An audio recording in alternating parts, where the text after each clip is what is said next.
Hello, Tech fans, and welcome in to another edition of the Tech Sideline Podcast, recording on Monday, December the 16th. Whether you're watching on Facebook or YouTube, listening on SoundCloud or Apple Podcasts, live or archive, wherever and however you're getting the Tech Sideline Podcast, we are so glad that you could join us today, recording in the afternoon on December the 16th. Malcolm and I had exams this morning, so we pushed back the start of the TSL Podcast this week. We have the same crew as always. Malcolm behind the scenes producing. On the podcast set, we've got our managing editor, Chris Coleman, our founder and head honcho, Will Stewart, and I'm your podcast host, Evan Hughes. A lot to get to today. We are going to be talking a lot about football. We'll be discussing Caleb Farley announcing his return to Virginia Tech for the 2020 season. We'll be talking at length about the coaching staff that Coach Justin Fuente is putting together for next season. We'll talk recruiting as the early signing day is this week. And we'll talk a little bit of basketball later in the show. And as always, at the end, we will get to your questions. Be sure to be dropping those now for Malcolm. A reminder that this week and every week, the Tech Sideline Podcast is presented by the Fisher Law Firm, Virginia's trusted DUI and traffic defense firm, dedicated to defending individuals charged with traffic-related offenses. From their offices in Blacksburg and Roanoke, the Fisher Law Firm handles cases throughout the Commonwealth of Virginia. To date, the firm has defended more than 30,000 people charged with a moving violation.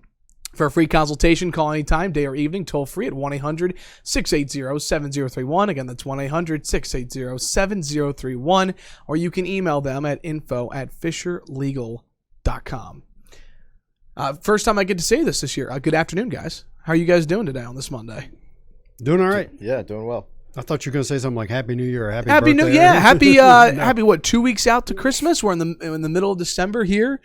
So is this the last one you're going to be able to do? That's what I was going to get to that towards the end and kind of highlight some highlights. But this is my final podcast of the 2019 calendar year.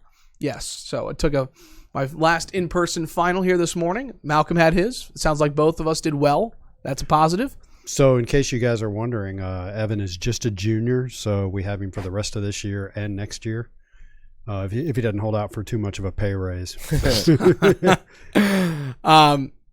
And we've got a lot to get to today, guys. A lot of news. And even though football is not playing right now, I think everyone thinks it might be a little bit of downtime here when football's not in session. That's really not the case. Not the case this year with all the coaching changes and signing day coming up in a couple of days. Basketball season going on, so it's been full speed ahead for sure. Yep.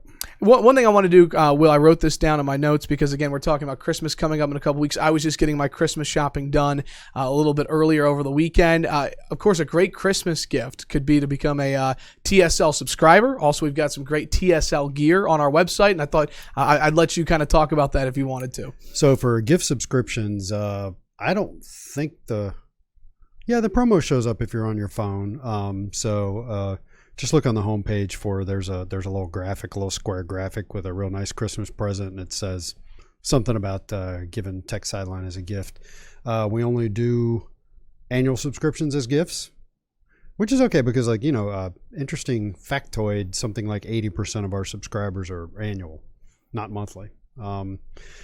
So $85 for the gift that keeps on giving all year round, and I don't mean Jelly of the Month Club. Clark, it's a gift that keeps giving all year round. And the TSL gear is a little more obscure and harder to find. We really need to do a better job of promoting that stuff. I think from our site menu, if you access the menu and the more section, I think it says the more menu. I think it says shop TSL gear or something like that. Yeah, as you have on there. These are always very popular. You've got the Yeti cups as well on there. I love those. We do, I guess. Yeah, there we go. Yeah, I don't know that that's Yeti. I'm sorry. I always refer to the Yeti. But it's a Yeti type cup. We got all kinds of stuff. Yeah, it's a lot of stuff. Magnets and T-shirts and a lot of stuff. Yeah. So hit that. You've got the jacket on. Chris has got the polo on. I've got my shirt at home. Again, techsideline.com, the place to go.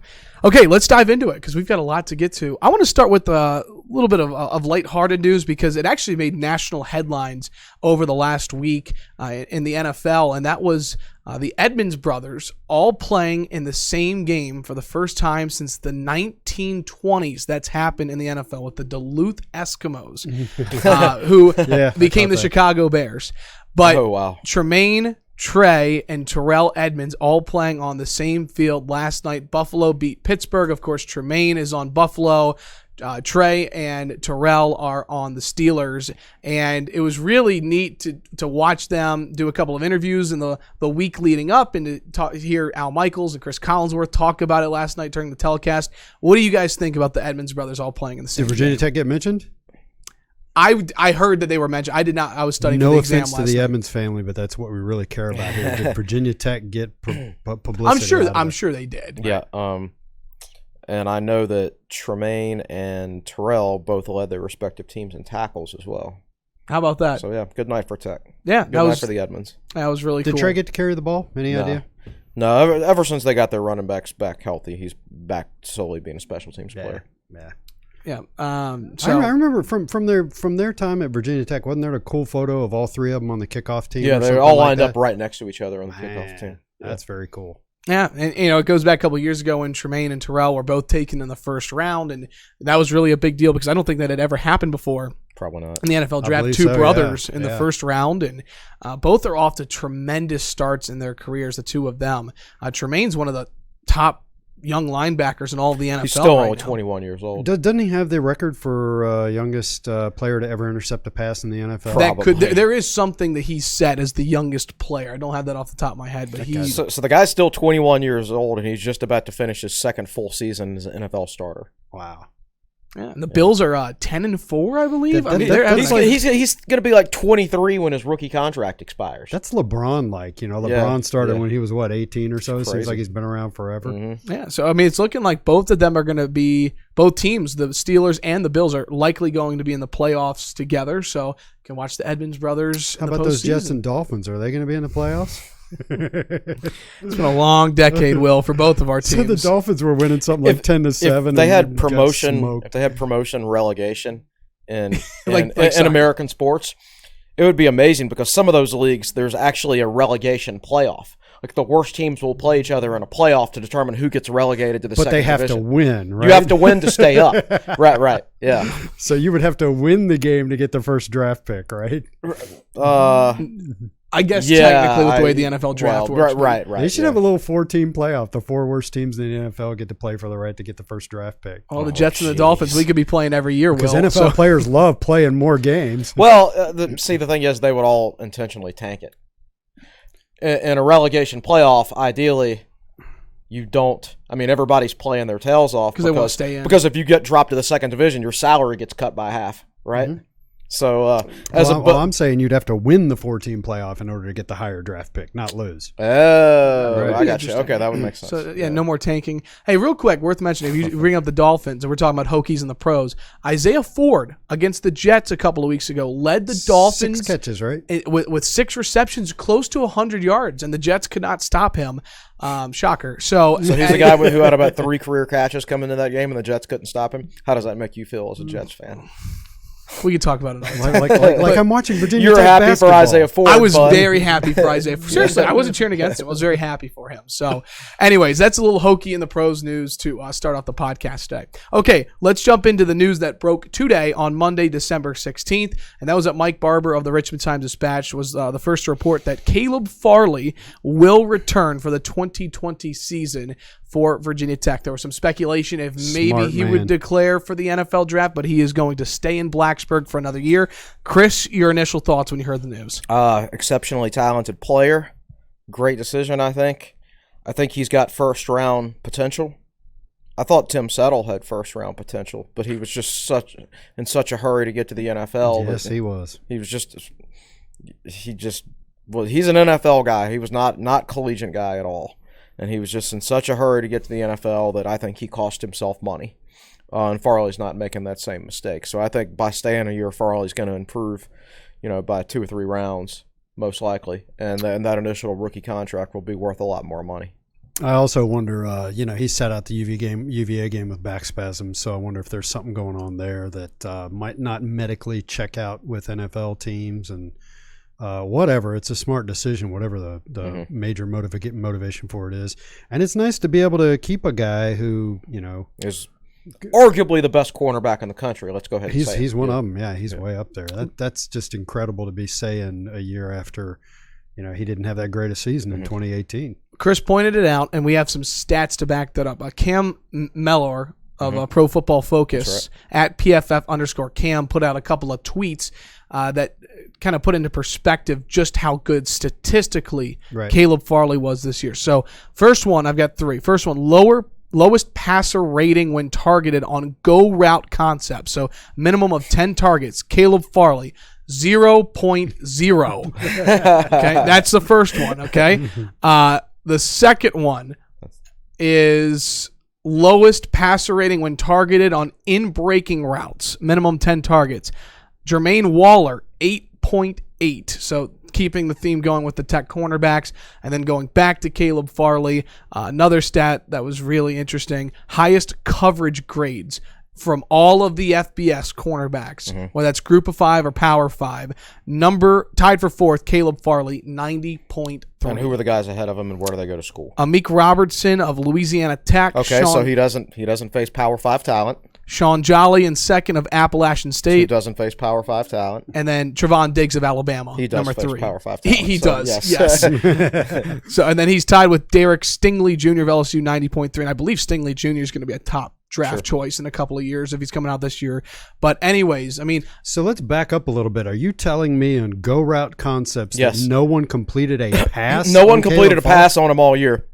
And Bryce Perkins has a 20.9% accuracy rate on passes 20-plus yards downfield. So if Farley's in the game for that play, not one person has completed a pass on that play against him all year. And they still arguably did not complete it on that play. Right. You know, I go back and I was thinking about this a couple of days ago. The podcast that we did after the Pittsburgh game in the 2018 season, so not this year, the year before. And I think the discussion we were having was, is Virginia Tech lacking talent, or is Virginia Tech talented but young? And I think not just Caleb Farley, but you look at this entire defense as a whole, clearly the answer was just a lot of youth on that team. Yeah, so let me interrupt and say here that when you've been doing this as long as I have, and these days as long as Chris has, because he's been working for us since 2005, You know, I think everybody wants us to make these profound, definitive statements about things, but it gets to the point where if you've seen enough, you're just not sure anymore. Because I didn't say it publicly, but I was pretty sure the Tech didn't have any talent at cornerback. Well, you were wrong. Well, they were talentless at certain spots. Like, there wasn't much at defensive tackle last year, right? Jared Hewitt was solid. Ricky Walker was good, but he wasn't healthy. But the rest of the defensive tackles on that team shouldn't have been playing. Well, I was specifically talking about corner. Okay. I mean, then again, Bryce Watts started most of the year, right? That's correct. That's correct. And they played Quillen a whole lot too. Right. So you're not wrong. But I was specifically thinking about Waller, and I don't know how much we saw him last year, but only about 100 snaps, if that. Okay, so you didn't. My lasting image of Farley is I think he was trying to catch Darren Hall, and Darren Hall just knocked him down on the way to his 70-yard touchdown or whatever. Well, and this year there's actually no evidence that his tackling has improved. He hadn't had to make any tackles this year because the front seven was actually good. Well, there you go. And that's the thing. He took a lot of heat for that last year, but there weren't that many cornerbacks that were exposed to as many one-on-one tackling opportunities as he was last year. And cornerbacks are the worst tacklers on teams generally. And I think we've had some good tackling corners come through Tech, and you know, Flowers and Jimmy Williams. Kind of spoils, but Jimmy Williams, woof. Kyle Fuller. It kind of spoils you to. Yeah, Kyle's technique wasn't good, but he could take people down. You know, he'd dive in with the shoulder and everything. Are you mentioning Jimmy Williams, the guy who's now on Twitter? Jimmy Williams, that guy. 3,000 followers in just an hour. And he was analyzing film as one of his first tweets, I believe. Actually, well, he was showing his own interception against Maryland in that bloodbath. So, Let me ask you guys this about Caleb Farley, again, having such a great year this year. We just backed up with stats. Coming back for his junior season, that's the news of the day. You mentioned all these great cornerbacks Tech has had. Does Caleb Farley have a chance to put himself in that upper echelon conversation of top cornerbacks in Virginia Tech history? Yeah, and you know, Brandon Flowers as a redshirt freshman, he was a backup, played a little bit, but you could tell he was very talented. And then he was great as a sophomore and a junior, and then he left. Jimmy Williams wasn't moved to corner until his junior year, but was great for 2 years before he went to the NFL. So yeah, I think you have to have 2 years like that before you really cement yourself as one of those top guys. But yeah, if he's as good next year as he was this year, then absolutely in my mind. I think, if Tech doesn't have a top 10 defense this year, I mean, they had a top 10 defense every year back in the 2000s when Jimmy Williams and Brandon Flowers played. So if Tech's not in the top 10, I don't necessarily think the fan base will remember Farley for being as good as he was. Well, the other thing that enters into it is interceptions. I think well, he had 4. He tied for the ACC lead. Yeah, so if he gets more, if you have, that's what I'm trying to figure out how to phrase this. That is, so I think like when your team loses in basketball, criticizing free throw shooting is just the first thing the simple mind goes to. And I didn't phrase it as well as I wanted to. Well, I mean, everybody's mind goes. But I think a lot of people looking at cornerback play, how many interceptions did he have? And that's where a lot of the hype is. He had 7 interceptions this year. He had 8. That isn't really that's a way. Jimmy to Williams judge. only had 1 as a senior. Yeah, and that was in the Miami game in 2005. So it was the most forgetful interception. Wow. Yeah, something that people don't remember. So anyway, that may color their perception when in reality, if they're not throwing at you at all, then you're not getting any interceptions. And Virginia Tech also doesn't I don't know. I mean, their sack totals are pretty good, but quarterbacks don't get pressured these days like they did back then. They get rid of the ball so quickly. The Virginia Tech defenses of the past, a lot of the interceptions were created by tremendous pressure on the quarterback and guys kind of chucking the ball. And Tech has to blitz to get pressure these days. Yeah. Unless it's coming from right up the middle with Deshaun Crawford. Yeah. Again, he actually, to quote Caleb Farley, he told Mike Barber of the Richmond Times, quote, "I'm looking forward to coming back, finishing this the right way, going to get the cup back," referring to the Commonwealth Cup, and trying to win a championship at Virginia Tech, quote. I heard Farley was torn up after the UVA game because, he had that injured back and he thought he was going to be able to play. And he dressed out, he painted his face and everything and thought he was going to be able to play, gets out there for warm-ups and just can't do it. So he feels like he let somebody down because he didn't play in the game. So, and I heard he was particularly, I mean, all the guys who played in the game were distraught, obviously, but he might have been more distraught than most of them simply because he didn't play in the game. Yeah, he's one guy you can look at it and you could say, man, if he had played, this game might have ended up differently. Mm-hmm. All right, let's move on. Again, that's the news of the day for us here on the Tech Sideline Podcast. Again, on December 16th, Caleb Farley returning for his junior season in 2020. We transition now to what we're going to probably spend the most time on the Tech Sideline Podcast today, and that is that Coach Justin Fuente continues to build out his coaching staff at Virginia Tech. Over the weekend, it was announced that 2 coaches are coming in on the defensive side of the football. Former Minnesota head coach Tracy Claeys will be hired as the linebackers coach, and then 2005 All-American Darryl Tapp will be returning as a defensive assistant coach for Virginia Tech. Of course, this is added on to the news that Justin Hamilton will be the defensive coordinator. Adam Lechtenberg will be the running back coach. When you saw, though, Darryl Tapp, and I think that's the headline, coming back to coach at Virginia Tech, what jumped out at you? I was good with it. I think Tapp was a really good player, but he wasn't so talented that he could get by on talent alone. People always wonder why we don't hire like D'Angelo Hall as cornerbacks coach or Bruce Smith as defensive line coach. And you look around football, whether it's the NFL or college, you rarely see an elite player get into coaching. It's always the fringe players. Even in baseball, the best managers were those catchers who went up and down between AAA and the Craig majors. Counsell. Crash Davis type. Crash Davis type, exactly. Yeah. The guys with a real good hit, who have to be mentally smart players to have a chance to succeed. And those are the guys that make the best coaches. And Tapp was talented, but he wasn't so immensely talented that he could just get by on talent alone. He had to work really hard. Bud Foster would probably consider Tapp to be the embodiment of the lunch pail mentality, but at least in the decade in which he played. I think I saw a snippet that he either the only guy or one of just a tiny number of guys who were allowed to actually take a lunch pail with them when they left Virginia Tech. Oh, is that right? Yeah, I know for those last 2 years he was at Tech.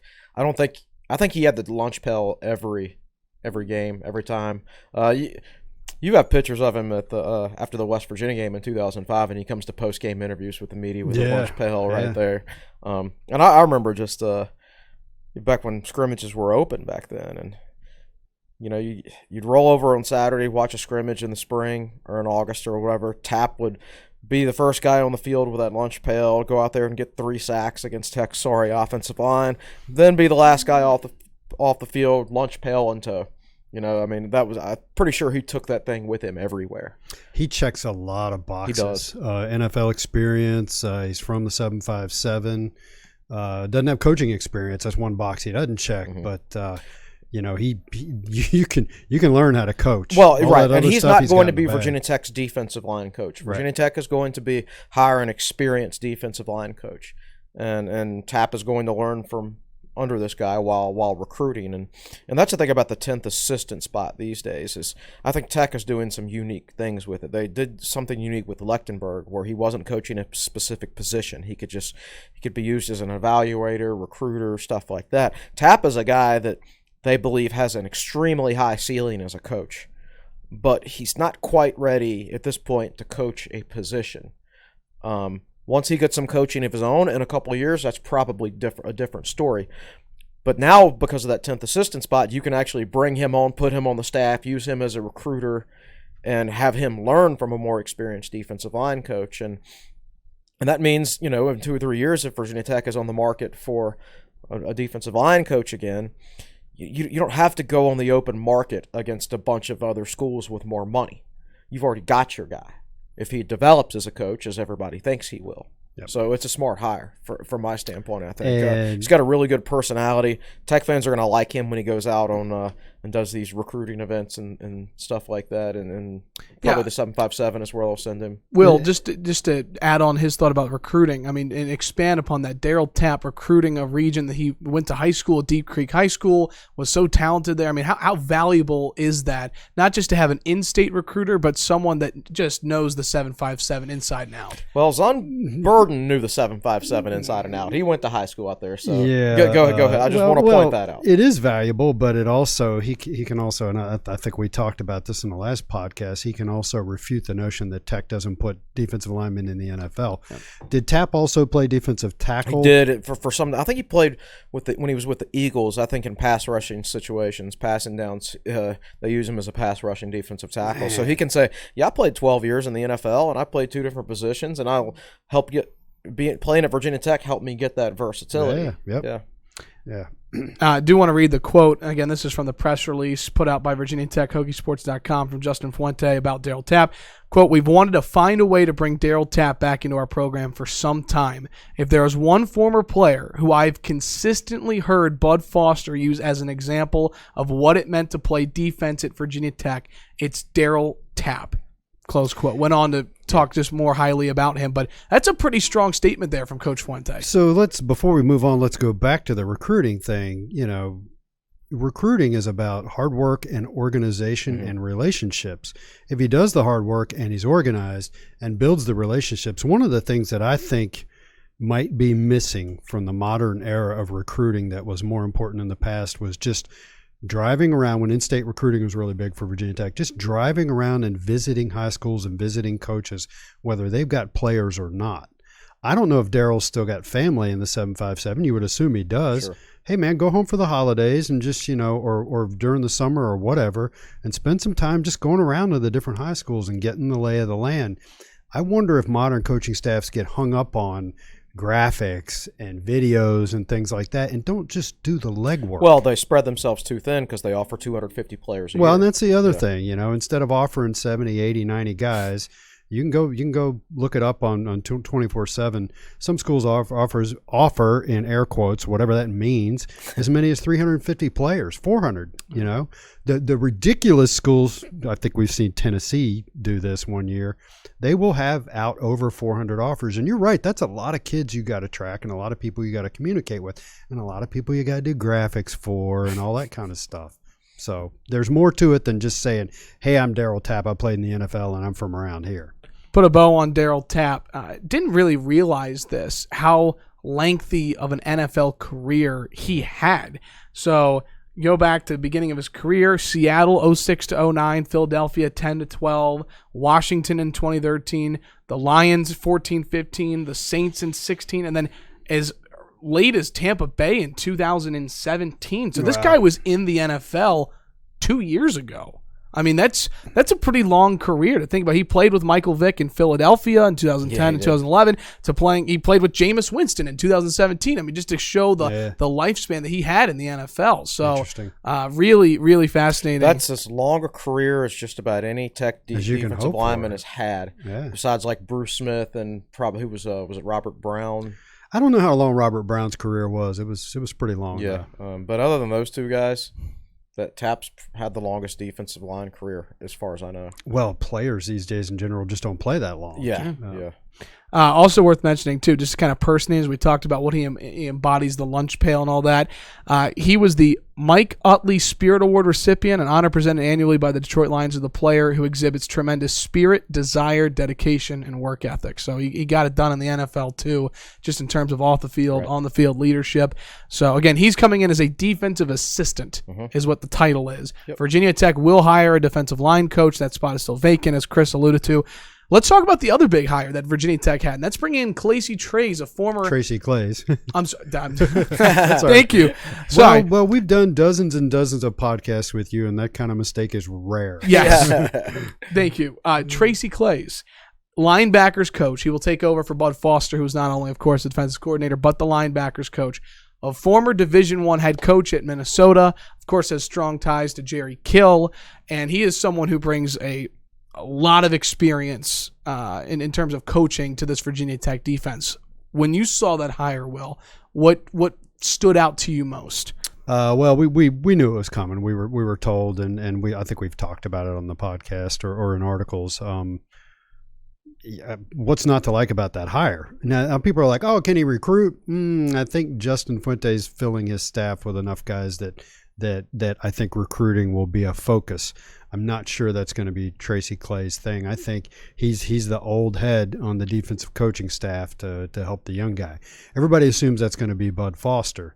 Maybe not. I don't know. It's funny. Chris and I have talked to two different sources, and one of them said Bud Foster is going to help with game planning and coaching, and the other one told me, no, I don't really see that. I think he's going to be more of a fundraiser type. So that's interesting. But anyway, he was defensive coordinator at Minnesota, head coach at Minnesota, defensive coordinator at Washington State.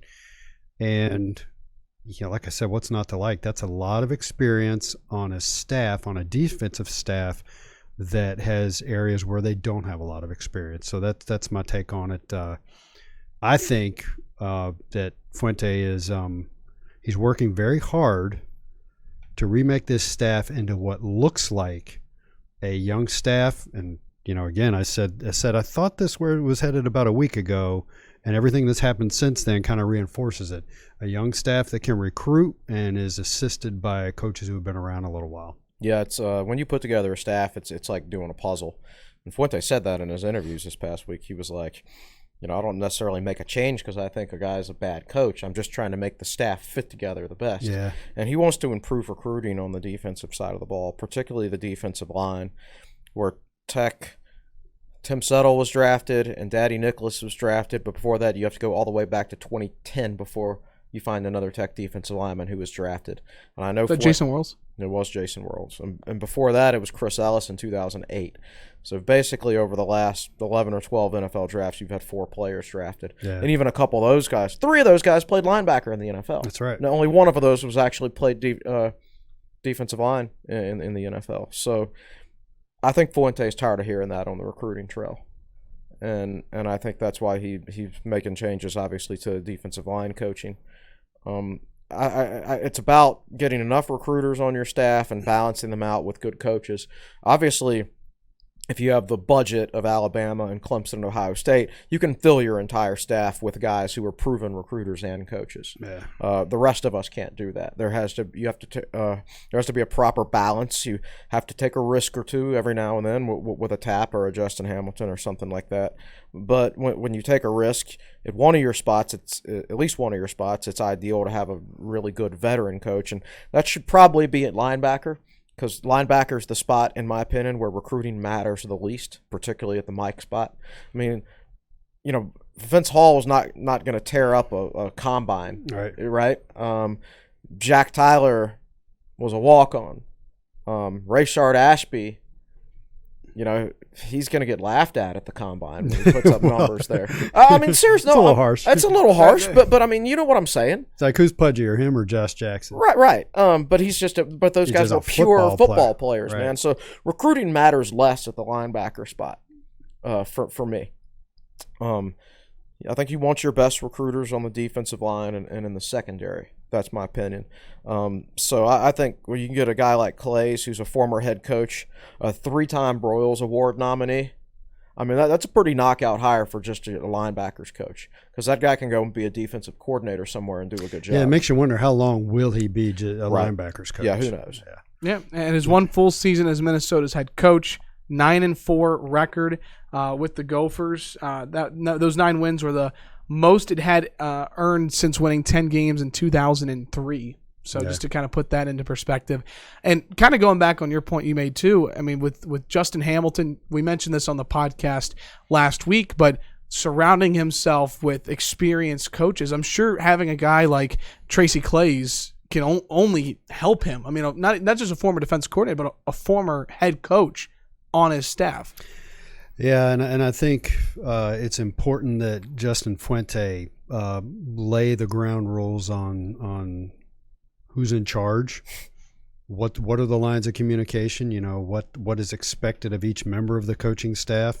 It may not be that cut and dried, and how can I expand upon that?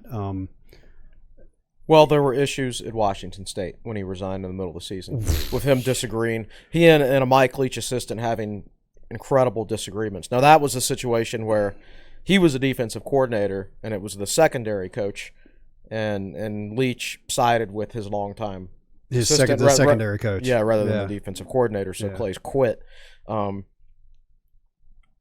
that's a Mike Leach program. I love Mike Leach and think he's a great coach, but I don't think he runs the tightest ship in the world either. No. So that's a layer to this, and especially there may be even another facet to it after we find out who the defensive line coach is going to be. Yeah, you're going to have a mix of. To me, if you think of the staffs of the past, you had Bud Foster as longtime defensive coordinator, clearly the boss, clearly in charge. Charlie Wiles. There was, the secondary coaches kind of came and went over the years. Tech always had a really good one, whether it was Whammy or whether it was Torian. But I think the chain of command was fairly well established. Yeah, sure, and, no doubt. And when you've got a guy who's been a defense coordinator at 2 different places and a head coach for a year, and he's the linebackers coach for a defense coordinator who this is his second year as a full-time coach at a P5 program, just make sure the lines are drawn properly. Yeah, and so if it's about balancing your staff, and I'm convinced the Tech is going to have an experienced defensive line coach. Yeah. So what do you do with your cornerbacks coach? Have you determined that you've already got enough young recruiters on the staff with Tapp and Hamilton, and the defensive line coach could be one of those guys who these days coaches start so young that they could have both experience and they're still young and be a good recruiter, right? So the defensive line coach could check all those boxes. So what do you do with your cornerback spot? Do you go with the Darryl Tapp hire again, somebody young and relatively inexperienced, or you try to get somebody with a little more experience there? Yeah. So that's up to Fuente. Whatever he feels like is the best balance. I could see him going in either direction. Recruiting. That's what I think. And recruiting is where we are headed next on the Tech Sideline Podcast. Before we do that, any final thoughts? You just mentioned the corners coach and the defensive line coach. Anything you want to mention on that? I don't think you'll learn who the DL coach is until after the bowl game. Well, we can talk about who we think it might be, though. You want to do that? If you want to go for it. Okay. We got told last week that a couple things. Number one, there was an affiliation with the Buffalo Bills. And number two, the announcement wasn't coming until after the bowl game. Yeah. So those two things go together. That makes sense. Right. Because the Bills will be in the playoffs. Yeah. And they'll likely be done either after that first week or the second week. Okay, so then I started doing some research. And I started just, looking at the Buffalo Bills coaching staffs year after year after year, and discovered that at one point John Blake was the defensive line coach for the Buffalo Bills. He was Fuente's head coach at Oklahoma for a year, I think. Yeah, that's when Fuente transferred. And that's Fuente transferred out after that year, and then Blake later went on to North Carolina and got them put on probation. Pretty much single-handedly got them put on probation. I mean, he got slapped with a 3-year show cause, which meant he couldn't even coach in college for 3 years. Yeah. So I'm just sitting there looking at that going, he would never do that. And then I chuckled and went on to something else. Well, so the current Bills defensive line coach is a guy named Bill Tierlink. His father was a longtime legendary NFL defensive line coach. And Tierlink has coached at the Colts. He's coached in college at Nevada. He's been with the Bills now. Also coached with Justin Fuente at Illinois State. Yeah, at Illinois State. So there is a connection there, but in their past where they coached together. We had heard that Fuente had told the staff that he'd already hired one coach and that it was a big-time hire, but he didn't tell them who it was. We assumed at the time that was Claeys, but I don't think it was Claeys. I think it might be Tierlink, the Buffalo Bills defensive line coach, because everything adds up. He can't get announced until after the bowl anyway because the Bills are going to be in the playoffs. We heard there was a Bills connection, and they coached together in the past. Yeah. And so that just makes sense to me. I did research on NFL coaching staff salaries today, and your average NFL assistant coach makes between $200,000 and $300,000.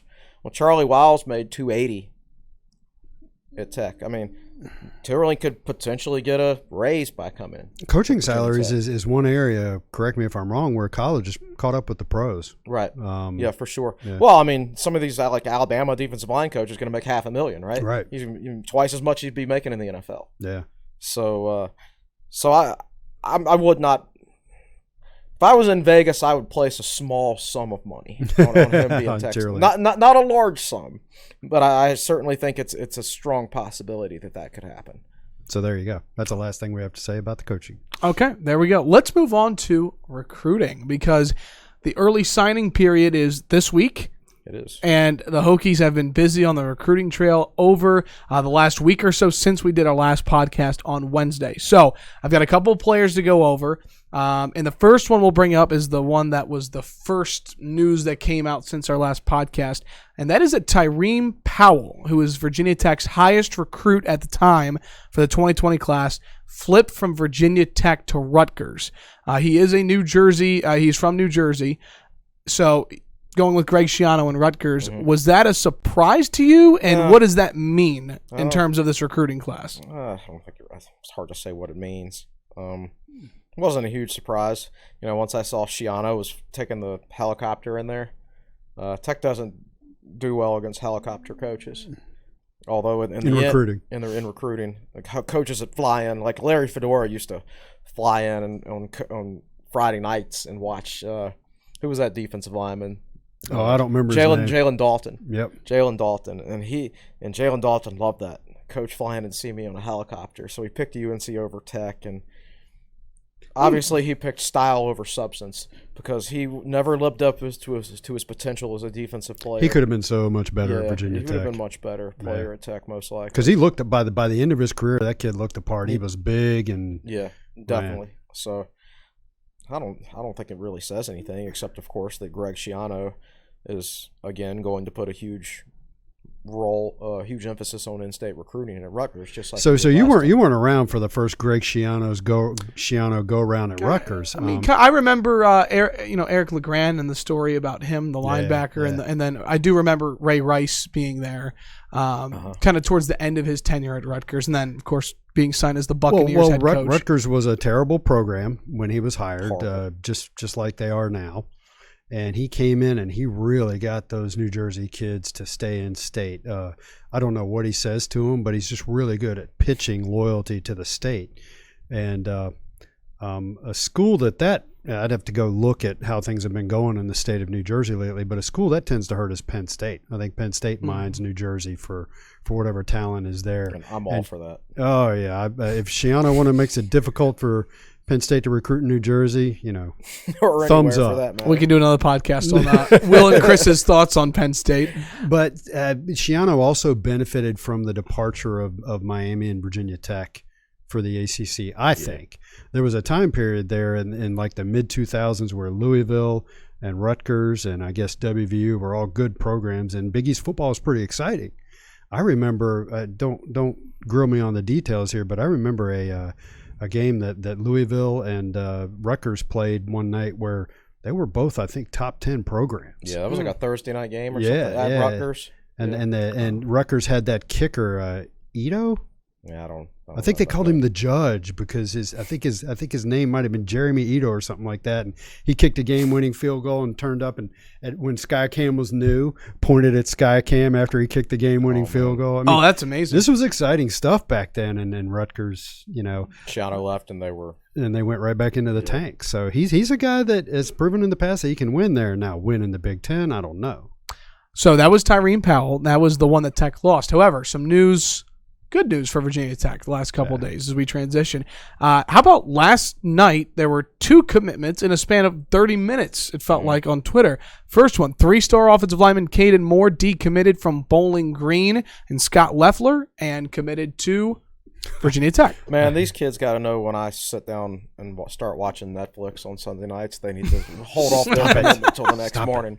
Yeah, my wife kept saying, quit looking at your phone. And I'm like, well, I did say, I went on TechSideline.com this morning, and I saw an article from Chris. I was like, that man was working hard last night. There's no doubt about it. Well, they had a bunch of Texas kids in town, and I was looking at Twitter. It must have been about 8:20 or 8:30, and somebody I'd never even heard of before that we'll get to here in a second said committing at 9, and Hokies were piling in, and I thought, so I called Chris up and I said, I think the commitments are getting ready to start, and Caden Moore went first.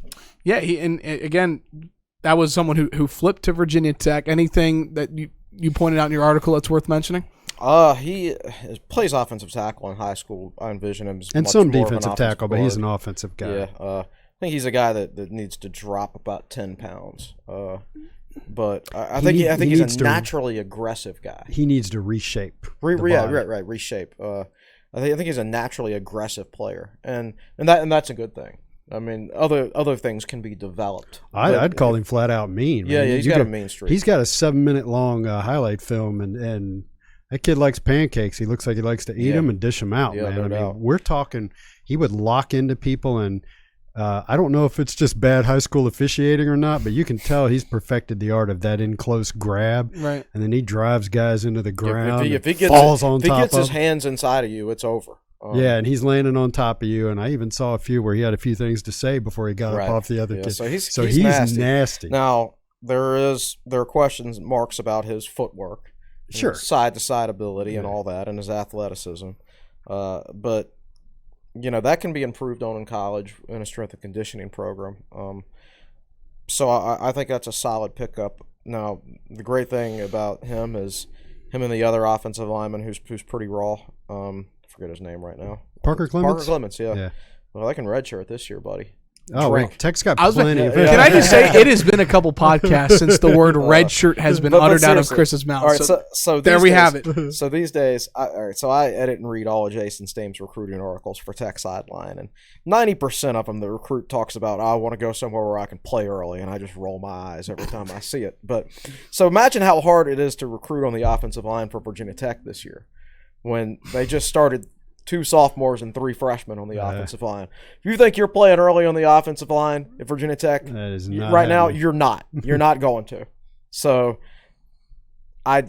Tech is probably not going to recruit highly touted kids this year on the offensive line as a result of that. But they can redshirt the guys they do get, and maybe slightly lower rated guys, but who have high ceilings after 3 years of development or something like that. Yeah, take a look at some of these group of 5 guys and see who you think you can develop in 2 or 3 years, and then go get a few of them. Yeah, and offensive line recruiting has always been a crapshoot for Tech, and I guess for a lot of schools to a certain extent. But you've seen Tech go into Ohio and beat out all the major programs for Aaron Brown, a 4-star recruit, and he was just not a good football player at all.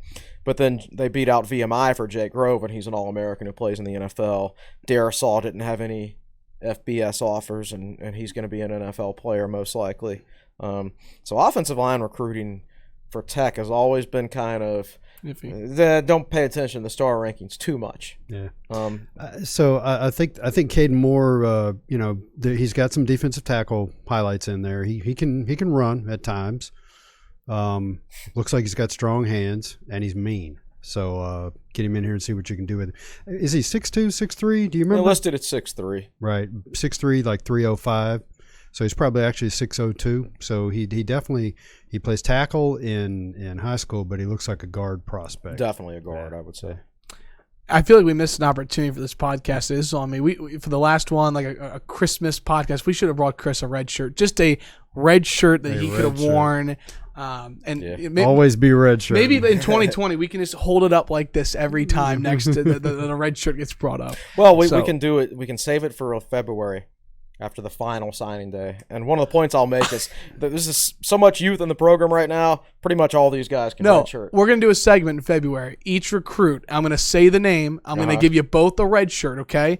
And you either have to hold up your thoughts. Whether is he going to red shirt or is he not going to red shirt? So, well, they all look like red shirts to me at this point in this class. At this point. Let's move quickly here through a couple more because we've got basketball to talk to and Texas to VT and Facebook Live questions. 3-star defensive end from Georgia, Justin Beadles, committed about 30 minutes or so after Caden Moore committed on social media, again from the state of Georgia. How do you see him fitting into this recruiting class for Virginia Tech? I like Beadles. There's like 4 defensive ends Tech have been recruiting. I actually like the 2 lower-rated ones better than the 2 higher-rated ones, in my personal opinion. I like Beadles. He's a 6'5", about 230. Very similar frame as like Chris Ellis at the same stage, and I see some similarities there. I can see him being a 6'5", 260-pound defensive end at Virginia Tech when he hits his peak. Yep. That's a really nice pickup in my opinion.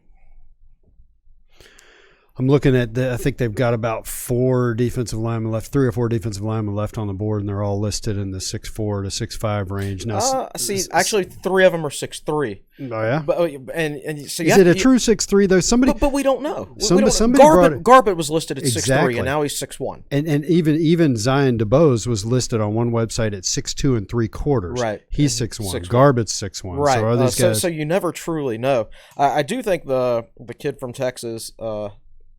Which one, Bryant? No. Wooten? No. Anakwaru? Yes.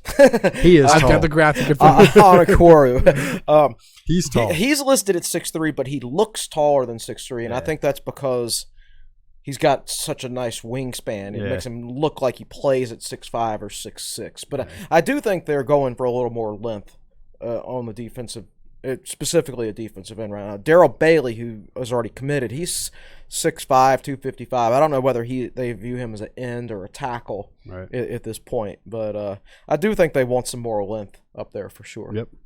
All right, and now the Texas 2 VT movement, which just continues to blossom. It was a big recruiting weekend for Virginia Tech, Will, as you said, for a lot of those Texas guys coming to Virginia Tech. A lot of Alec Bryant and Clinton. Say it for me one more time. I'm going to pronounce it Anakwaru. Anakwaru. I think that's right. Robert Wooten, Latrell Neville. There's a great graphic on Will's Twitter right now, for those listening, by the way, at Will Stewart TSL, that literally has a map of just about Houston, the suburbs, and it has dotted where each of these 6 recruits are. If they're a little more there's 7 of advanced, them. we'd be flashing it right here on the screen. Are there right 6 now. of them or 7 of them? Take another look at it. 6. 6. Okay, there's a 7th who's like 150 miles outside of Houston.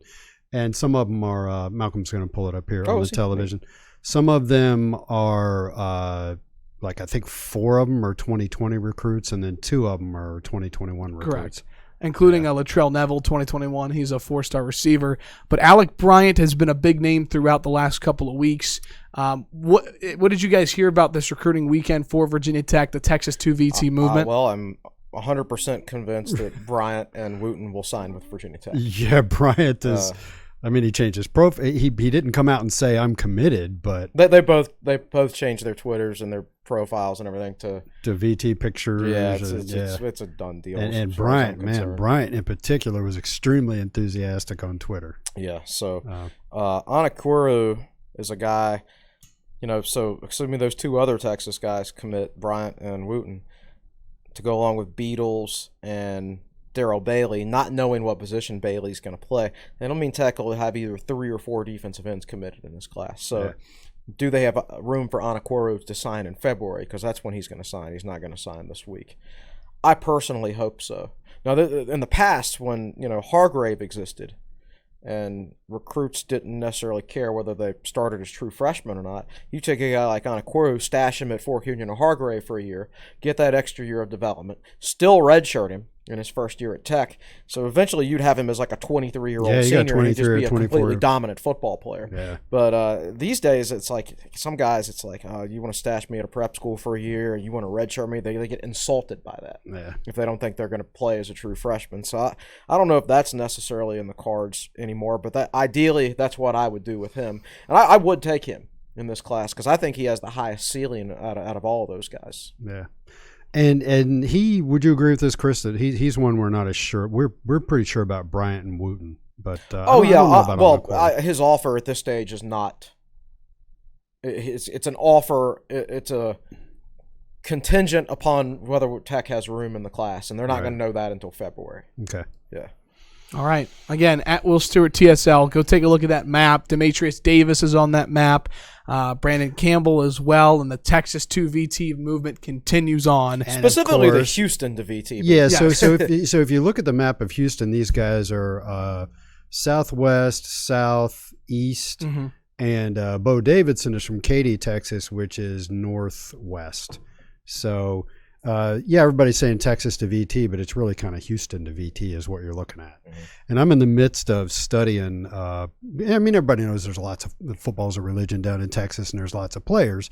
But I'm in the midst of actually studying the rankings of players that come out of the state of Virginia and come out of the state of Texas. So to give you some idea, in any given year, the state of Virginia will have about 8 to 10 4-star players, and Texas 4 or 5-star players, and Texas will have 40 or 50 4 to 5-star players. So the ratios appear to be about, for every recruit in Virginia, there's like 6 in the state of Texas. I'd be really curious to read that. I think that'd be a really fascinating read. Yeah, and it's a heavily recruited state. Sure. Oklahoma, LSU, they all come in there and recruit.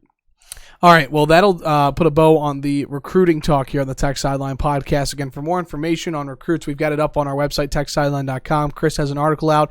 Follow us on social media, and any new news, I'm sure Tech Sideline will retweet or quote or get it out there. So let's do this. Let's take a time out here on Tech Sideline Podcast. When we come back, we'll talk a little bit of basketball. We'll get to your questions and then wrap things up. You're listening to Tech Sideline Podcast, proudly presented by the Fisher Law Firm.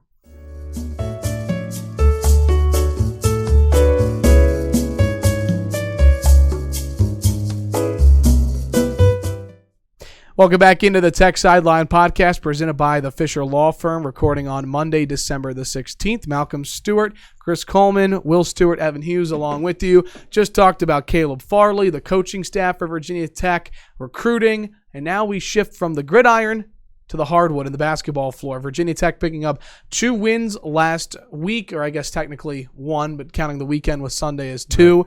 Virginia Tech grinding it out on Wednesday night against Chattanooga with a win over the Mocs. And then yesterday, Virginia Tech catching fire in the second half, knocking off the defending Big South champions in Big South, who had a lead against Virginia in the first round of the NCAA tournament last year. Oh, Gardner-Webb, yeah. The running Bulldogs.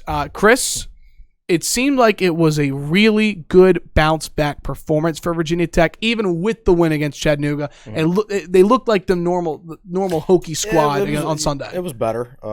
Like Mike Young gave their energy level a B after the game.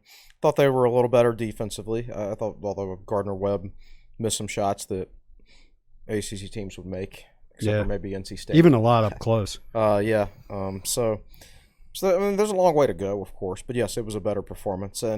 And even if you delve down to individuals, like Naheem Aline had a career-high 22 points against Chattanooga, and did he score? He may not have even scored. I don't think he scored in this game. Against Gardner-Webb. So you go from 22 points to 0 points, and that's just how freshmen are. Yeah.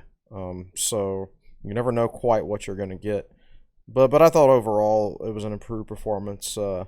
Tyrese Radford with a double-double. The only 6'1" guard in the country who can do that. Jamon Tony, Gordon man. would be proud. Your question in the press conference got made into a hype video. Did you see that on Hokie's men's basketball? I didn't.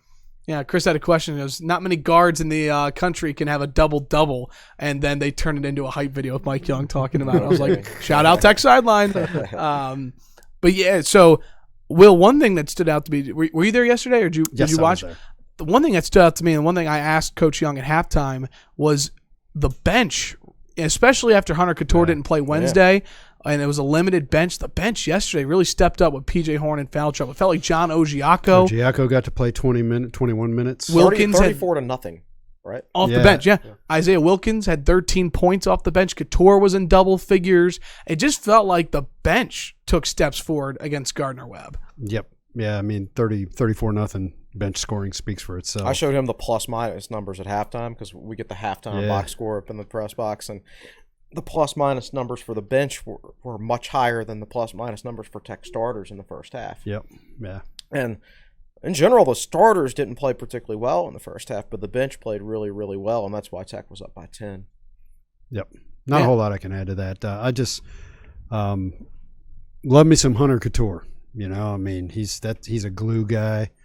He's a guy that should be here all 4 years, and you know, I think he just makes the whole team better. And it was good to see Wilkins hit some shots from the outside again. Somebody brought up, I think it was Chris brought up the point that Wilkins is at this point in his career is a better player, and this might sound kind of silly, but he's a better player when there are better players around him. I specifically asked him that after yesterday's game. Yeah, what'd you say? He said yes. Did he? He said, yeah, I'd play off other people. Is basically what he said. Yeah. I forget his exact quote, but he lets the game come to him. And whether the game comes to him or not is dependent on the players around him. Exactly. And last year he had 2 NBA players around him with J-Rob and Nikhil Alexander-Walker, and Med's a fringe guy, and Blackshear will be a fringe guy. It's possible that maybe all 4 of those guys play in one NBA game at least. I mean, it's possible. So when he's on the court with those 4 guys, who are you not going to guard? One of those 4 or the freshman? That's right. So it's a little bit different this year for him. But as the guys around him improve, he will become more productive, in my opinion. And I thought whenever Ogiaco comes in, I watch him closely, you know, and I thought he looked I don't want to put thoughts in the guy's head, but I thought he looked a little frustrated early on. He got a lot of rebounds, a lot of putbacks, that sort of thing. So what I'll be looking for him as he develops is, are they getting him the ball in the post, and is he making moves? We've seen that some, and I hope to see it more yesterday, but we didn't. Sorry. Oh, no, go ahead. The Tech players were in a good mood yesterday in post-game interviews. How they do it is it's actually in the women's basketball team's lounge is where they do post-game interviews. And they put 2 of them at a table in the front next to each other, and then a third player is generally sitting over on the couch. And so it was Couture on the couch, and then Wilkins and Nolly next to each other at the table. And it's a free-for-all. You can go around and interview these guys however you want, right? So I was the first person in there, and I asked Nolly what it was like to have a 6'1" guard who can get a double-double. And he said, first of all, Nolly was mad that he didn't get a double-double.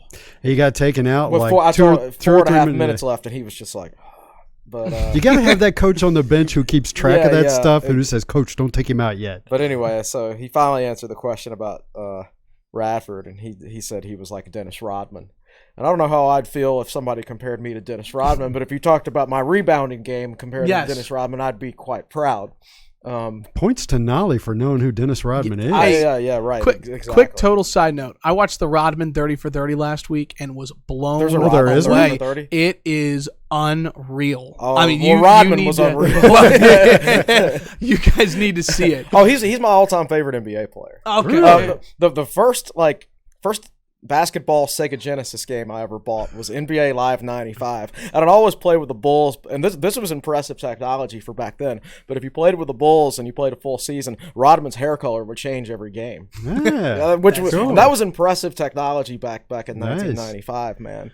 But then Wilkins we weren't even interviewing Wilkins at that point. He was just sitting next to Nolly when we were talking about Radford. And Wilkins goes, "Oh yeah, I got to guard that dude every day." So I went over and started talking to him, and he was like, "I was like, so what's it like guarding him?" And he was like, "You just every time the ball's in the air, you have to find him." Yeah. He's like, he never stops.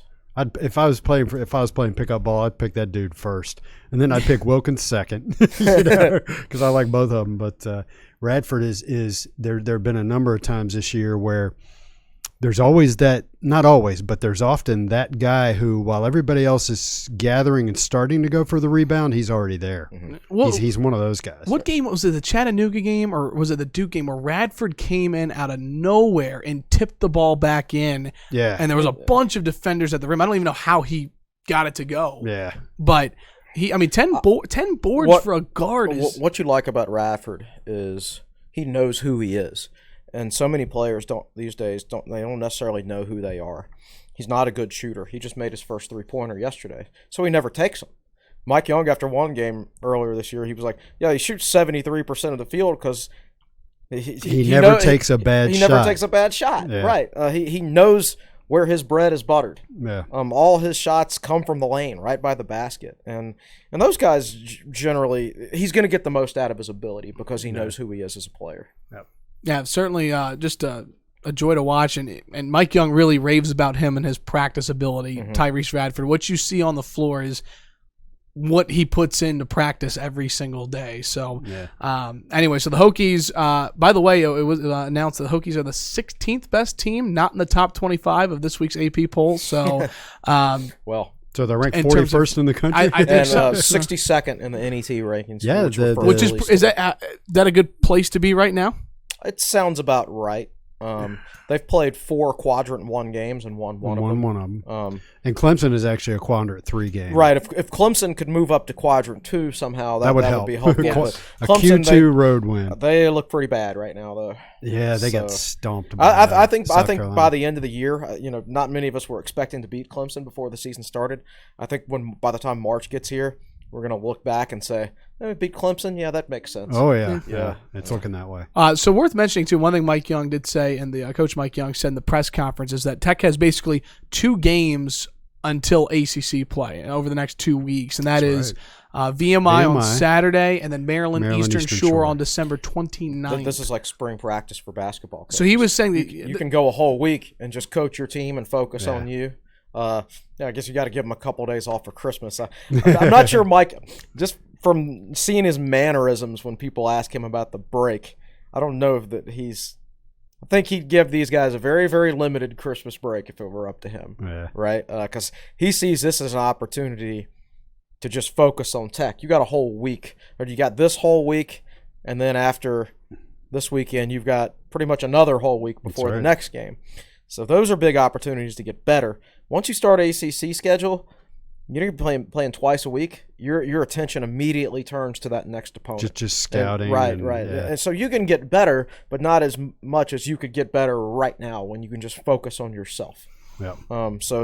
This is like spring practice for coaches to a certain extent, except you have to deal with exams and Christmas. Yeah. All right.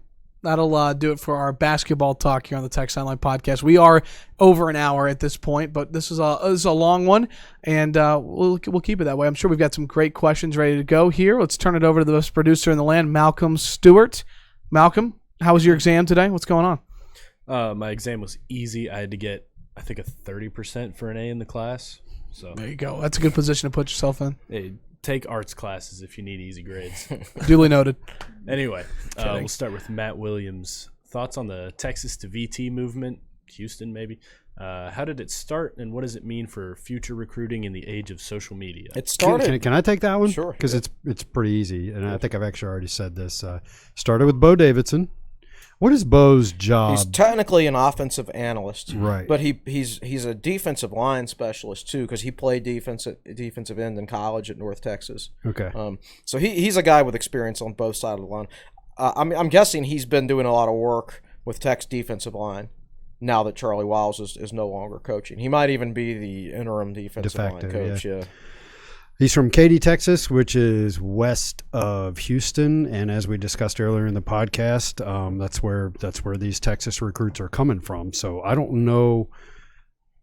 Everybody knows Bo Davidson's a connection. I don't know how Tech was able to get traction using Bo Davidson. I don't have the answer to that question. He's never been in front of the media. I've never met him. I don't know his personality. There's no way Fuente's going to tell you. But Katy's a powerhouse. Yeah. So. And he spent time in that state, and he probably knows a lot of the local people with the major high schools around there. Yeah, but so that's the short answer. And as far as there's a lot of football players in Texas. It's a heavily recruited state, and as I said on our earlier podcast, I don't think you can go wrong recruiting offensive players out of Texas. You got to pick your spots with defensive players. These guys at Tech is looking at Bryant and Wooten and Anakwaru. These are not mid-upper four-star guys that have offers from all over the place. Again, it gets back to how Tech's bread and butter in Florida years ago was picking up guys that didn't get the offers from the major schools. So, like I said previously, I think you need to pick your spots defensively, because if you watch Demetrius Davis highlights, you'll see that defense appears to be optional in Texas. And this was right. And this was always the proper strategy for Virginia Tech for this defensive class. Yeah. Obviously, Bud Foster's retirement really limited what Tech could do defensive recruiting this year, because all the way from July until this last week, no defensive recruit knew who their coach was going to be if they came to Virginia Tech. And it's very, very hard to recruit that way. So always it was, two of these guys Tech offered like way back in January and February, but really didn't get any traction with them because of the coaching uncertainty. Now, so Tech, they've waited, and they've gone back in now that they have coaching certainty, and they're picking up guys that were committed to other schools that are now decommitted. Bryant was LSU, is that right? Was an LSU commit, and Wooten was a Missouri commit, right? And everybody assumed the Barry Odom connection was why Wooten was considering Tech, but obviously not. Apparently not. Anakwaru was a Texas Tech commit. Yeah. So Virginia Tech. And the Beatles. Beatles was an Arizona State commit. So I made that statement about getting guys that are the next level down. They may not be completely fair with these guys. It's not. If you're an LSU commit, these are legitimate recruits that could have been. Well, two of them were Plan A guys. Tech offered them back last winter, right? Almost a year ago. Right. They just couldn't get any traction because of the Foster situation. Yeah. First it was before he announced his retirement. I started writing about it last February about how his contract's expiring at the end of this year. And we're not going to be able to recruit over the next year unless he gets a contract extension. Right. But let me further address the question, because the second part of it was this age of social media. The whole TX2VT hashtag is go ahead and look at it. It's trending, and part of the reason is Alec Bryant's so busy with it. But it's kind of hot and it's kind of cool right now. Get those two guys, add them to the class. Keep Demetrius Davis, who is a rock star down there. This thing could have legs to it, It'll have legs as long as Tech keeps Bo Davidson. He seems like too good of a coach, though, that somebody's not going to hire him at some point as a full-time assistant rather than just an analyst. Yep. Probably somebody in the state of Texas, if I had to guess. And you need to start having success with these Texas guys also, right? And they need to see that you can go to Virginia Tech and be successful. Yeah. Now, I think anything that far away has a limited shelf life. Yeah. Even NC to VT. That's the next state next door, right? Well, that had a limited shelf life. Too. Right, it lasted like 2 years. Exactly. That's why I use the phrase "it's hot." I don't think it's. I think Tech will. It's obviously going to do well in 2020. I think they'll get at least 2 of those 2021 guys. But it'll probably fizzle out after that. Yeah, just because. I believe it was Bryant last night tweeting. Correct me if I'm wrong here, but he was talking about the followers, how many he's been getting, and then Trey Turner, he was at about like 6,000, 7,000. Then Trey Turner jumps in and goes, "Bro, just commit. You'll get 10,000, like no problem." And I was like, "He's probably right." So Trey Turner is an excellent recruiter for Virginia Tech, by the way. Yeah. Okay. All right. Next question. Let's go with Dale Kaiser. Will Tapp coach the whole D-line for the bowl game, or will he have a D-line coach by then, and what are some names? That's a good question. We won't have a D-line coach by the bowl game. And in fact, bringing in an outsider and expecting them to coach the game plan and get up to date on the terminology and the play calls and things like that between now and the bowl game is not possible. Yeah. So Tapp will be there, but he'll be there. He'll start learning the defense now, but expecting him to be able to take a full time of a position by the bowl game is unrealistic. That's why I'm sure it's probably going to be Bo Davidson, in my opinion. And Tapp's going to be that defensive assistant anyway. He's going to learn a lot about defense while he's here. I think in effect he'll basically be the assistant defensive line coach. And at some point in the future, a few years down the line, he probably will be Virginia Tech's full-time defensive line coach, but he won't be right now. And he can't really serve in that role either going into the bowl game because he doesn't know the defense. He doesn't know the terminology. He understands. He probably doesn't really know the players yet, personally, right? Correct.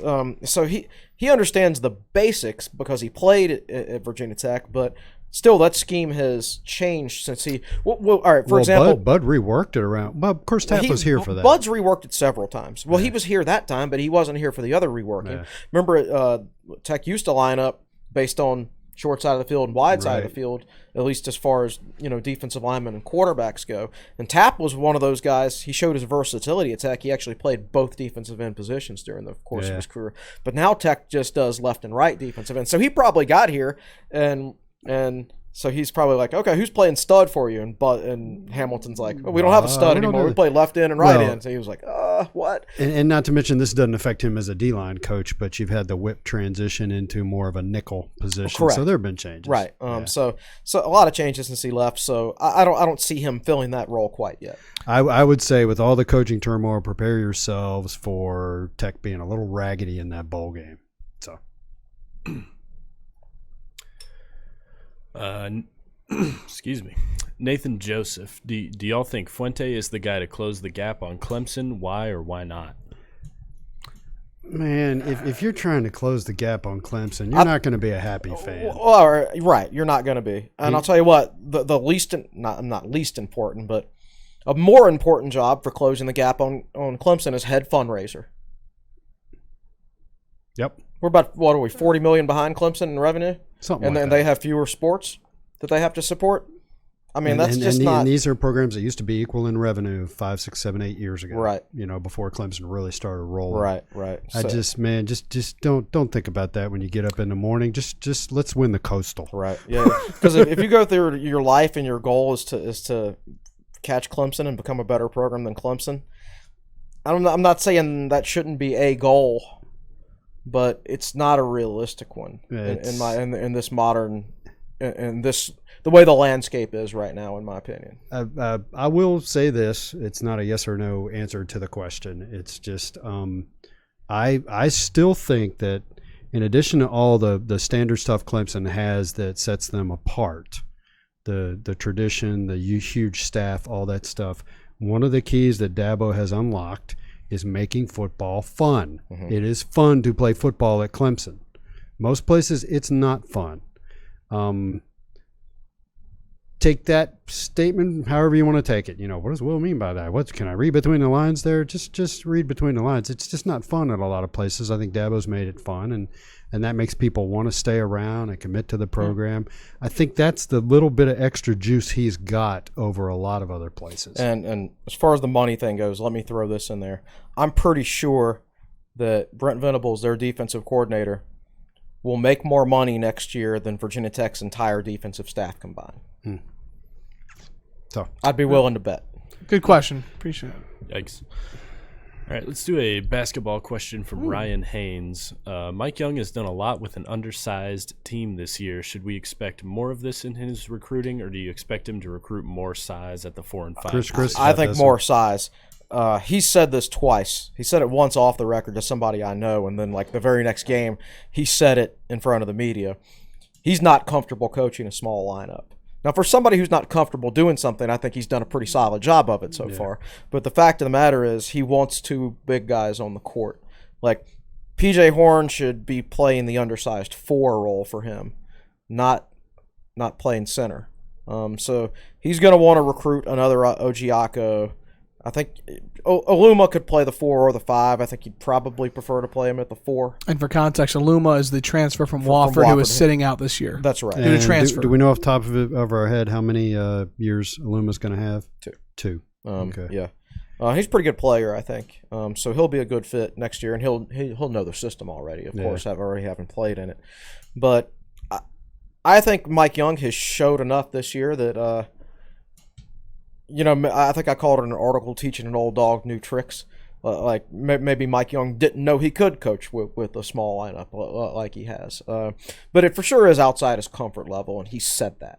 Yeah, he's just flat said it gives him heartburn to coach a small team. Right. Yeah. So he's done a good job of something that he supposedly isn't very good at. Yeah. But I don't see that happening long term. Now he'll do it if he has to. Yeah. Like if they don't have success recruiting big men. But ideally next year, man, Ogiaco's ready to play 25 minutes a game or so next year, and then they can play Horn some minutes at the 4. Yeah. I think that would put Mike Young in his comfort level more so than he is right now. Good question. All right, let's do one more from Wayne Shepard. With all the LB talent, linebacker talent we have, do you see an opportunity for Tech to go to a 3 and 4 to get them on the field together? If so, which spots do you see Ashby, Hollyfield, and Tisdale playing at, and who do you feel is the 4th, Artis or Barno? Yeah, I don't see Tech doing that. And even your 3-4 defenses, most of the time these days, are more like a 3-3 because teams spread the field and they have to take a linebacker off and bring in a nickel back. And a lot of times you'll see one of those outside linebackers standing up. There's so much gray area between a 3-4 and a 4-3. First of all, they're not even 4-3s anymore. Hardly anybody ever puts 3 linebackers on the field at the same time these days. It's a 4-2. Everybody 4-2-5 because everybody's got to run that nickel back because everybody's going 3-4 wide receivers. Yeah. And there's a lot of gray area. I mean, there are times this past year where Tech looked like they were running a 3-4 when they were standing up a defensive end and dropping him back into coverage. Mm-hmm. Justin Hamilton has played in both systems. He's had his own system.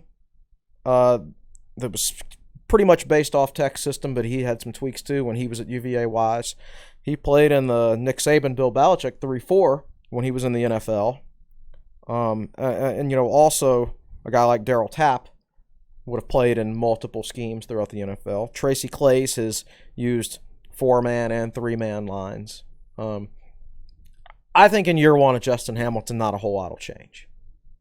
That's just my gut feel. Yeah, and I think to directly answer the question, I think he really wants to talk about linebackers in that one. Mm-hmm. Clearly, you'd have Dax and Ashby in the middle, and you would have Alan Tisdale and possibly Amari Barno on the outside. Right. We don't know anything about Barno. Right. We don't know. I don't even know what size he is. I know he's a taller, lanky guy. He was like 6'6", 240. Yeah, I mean, and that's a guy. So let's say you were quote unquote running a 3-4. That's a guy who could be your stand-up pass rushing defensive end, drop back as a linebacker. It's just, I think what Chris is saying is you're just past the age where you're going to cart a traditional 3-4 out there with 4 defensive backs. Right. It's going to look like a 5-2-4 or a 4-2-5. Yeah, to me, it's more about how the defensive linemen are used, where they're aligned, whether it's 1 gap or 2 gap, and I don't think we're going to see a lot change. I think if you have a sharp football eye and you know the intricacies of football, which I don't, right? Like Brandon Patterson will write articles for us next year, and he'll put on film of the different things Tech is doing with the defensive line that none of us will notice. Yeah, right.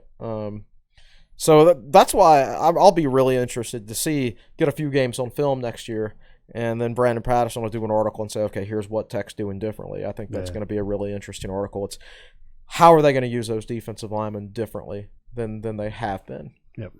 Are we foreshadowing to when I ask you what's on TSL this week in August, and that's going to be one of the articles is Brandon Patterson? And yeah, I would definitely say that's going to be an accurate statement.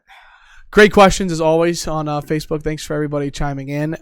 Going with that question though, Chris, what I know this is a broad question. You might not know all the answers to it, but now until the new year, what does content look like for Tech Sideline for our subscribers? Let's see, it's 2:30. I've been working on an article today, but this podcast has taken almost an hour and a half, and it's cut into my time a little bit. Okay. So I don't know if I'll have it ready today or not, but it's about defensive end recruiting, where I think Tech is at with the coaching staff changes, some of which we've talked about on the podcast today. Brandon Patterson had a Tracy Claeys out article earlier today. He's going to have a Darryl Tapp article out later this week. And then, we'll have some signing day coverage on Wednesday. I forget which day we're going to do the game preview. I want to say maybe the Friday or maybe the day before the bowl game. Because, nobody wants to work too hard that Christmas week. The Christmas is on a Wednesday, and I'm going to work as little as possible that week. Yeah, so we'll see. Okay. We'll see. I know what the rest of this week is going to look like, but after that, we're not really sure. Cool. Well, this has almost been an hour and a half. This is my final podcast for the 2019 calendar year before I go home for a month or so. But did want to just take a moment. I know you guys might do a couple podcasts here before I get back, but just to kind of put it in perspective, just how fantastic a 2019 year it was for the Tech Sideline podcast, and to you building this unbelievable set and the vision you had for this, to adding Malcolm and having YouTube and Facebook Live and questions, and even thinking back to January when I was like, hey, what do you think about doing the podcast, putting my phone at the end of the table and doing Facebook Live, to think about how far it's come in just a year. It wasn't that long ago, yeah. It seems like forever. It does, doesn't it? But that was just, in January, February. So I just wanted to give you a moment and just say thank you for what you've done for the podcast this year, and thanks to everybody for listening, and can't wait for a 2020 with more TSL podcasts. We will keep pushing to make it better and more interesting, and add other things in. Pretty soon we'll have so much flair up here you won't even be able to see That's right. us. We got the Christmas packages over there in the corner. We do. Well, I know, again, they might be doing some podcasts, and we'll keep you posted on that. But for me and everyone here at Tech Sideline, wishing all of you a happy holidays, Merry Christmas, and hope everyone spends their holiday with friends and family. Be sure to follow Tech Sideline social media. Stay up to date with recruiting signing day on Wednesday, recruiting, all of that and more at Tech Sideline on Instagram, on Twitter, and on Facebook. If you're watching this video on YouTube, be sure to like and subscribe. Any final words, gentlemen?